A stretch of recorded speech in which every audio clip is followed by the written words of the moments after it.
We're here because free speech is under attack. We're here because people are being convinced that socialism works.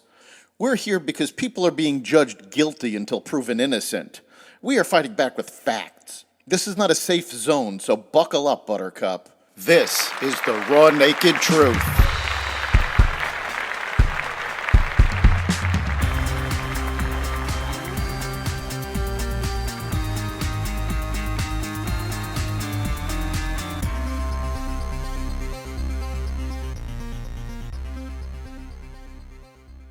Putin rival found dead, Biden's liquid gas moratorium shelved, and more.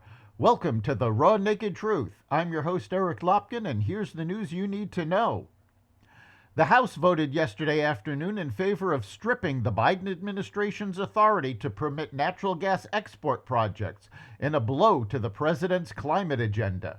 In a 224 to 200 vote, the House approved the Unlocking Domestic LNG Potential Act, with 215 Republicans and 9 Democrats voting in favor.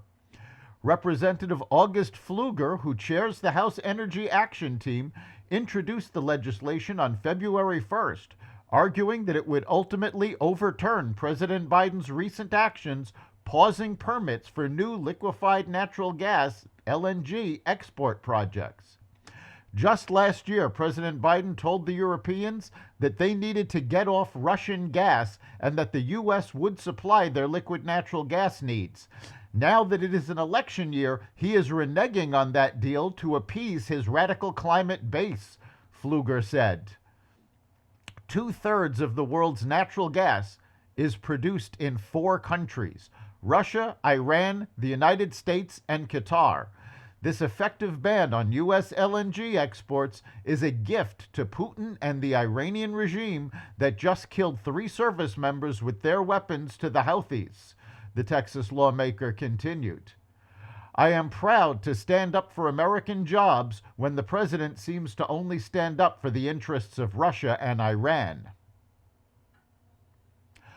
Russia's prison agency announced Friday that prominent Vladimir Putin critic and opposition leader Alexei Navalny has died at the age of 47. The Federal Prison Service said in a statement that Navalny felt unwell after a walk on Friday and lost consciousness, according to the Associated Press. An ambulance arrived to try to rehabilitate him, but he died, the statement added.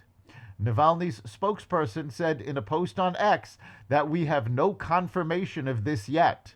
Alexei's lawyer is currently on his way to Karp. As soon as we have some information, we will report on it, Kira Yarmish added. The Justice Department defended Special Counsel Robert Hur's report on President Biden after the White House sent a pointed letter to the agency. In the letter, Associate Deputy Attorney General Bradley Weinsheimer defended the Hur report and its release to the public. Having carefully considered your arguments, the department concludes that the report as submitted to the Attorney General and its release are consistent with legal requirements and department policy, the letter which was sent to White House counsel Ed Siskel and personnel counsel to Joe Biden Bob Bauer said. Democrats have attacked the special counsel's conclusions about Biden's memory as being politically motivated. Biden has attacked the special counsel for asking questions about the death of his son, Beau, but sources have confirmed that Biden brought up his son's death, not the special counsel. Egyptian authorities, fearful that an Israeli military push further into southern Gaza will set off a flood of refugees, are building an 8-square-mile walled enclosure in the Sinai Desert near the border, according to Egyptian officials and security analysts. For weeks, Egypt has sought to bolster security along the frontier to keep Palestinians out, deploying soldiers and armored vehicles and reinforcing fences. The massive new compound is part of contingency plans if large numbers of Gazans do manage to get in. More than 100,000 people could be accommodated in the camp, according to Egyptian officials. It is surrounded by concrete walls and far from any Egyptian settlements.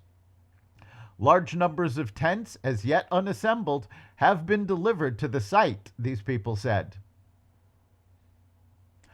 Iran's arms industry is growing rapidly, turning the country into a large-scale exporter of low-cost, high-tech weapons whose clients are vexing the U.S. and its partners in the Middle East, Ukraine, and beyond. The transformation of the industry, accelerated by Russia's 2022 purchase of thousands of drones that altered the battlefield in Ukraine, has helped Tehran scale up its support of militia allies in Middle East conflicts that have intensified alongside Israel's war with Hamas in Gaza. The U.S. revealed details of an operation in January to capture weapons from Iran headed to Houthi rebels. A U.S. Coast Guard ship seized weapons intended for the Houthi militant group during an operation in the Arabian Sea in late January, U.S. Central Command announced on Thursday.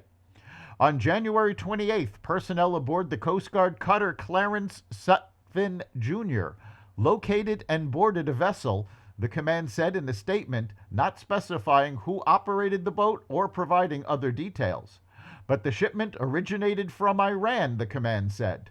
Once on board, Coast Guard members found more than 200 packages of medium-range ballistic missile components, explosives, unscrewed underwater and surface vehicle components, military-grade communication and network equipment, and anti-tank guided missile launcher components, according to Central Command. The seizure came as the Iran-backed Houthi rebels in the Red Sea continued to target commercial shipping, prompting strikes from the U.S. and allies.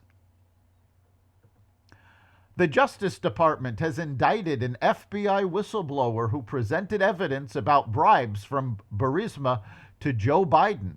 Special Counsel David Weiss late Thursday unsealed charges claiming that the FBI informant Alexander Smirnov falsely said Hunter Biden and his father Joe Biden were each paid $5 million protection bribes by Ukrainian energy company Burisma in 2015 or 2016.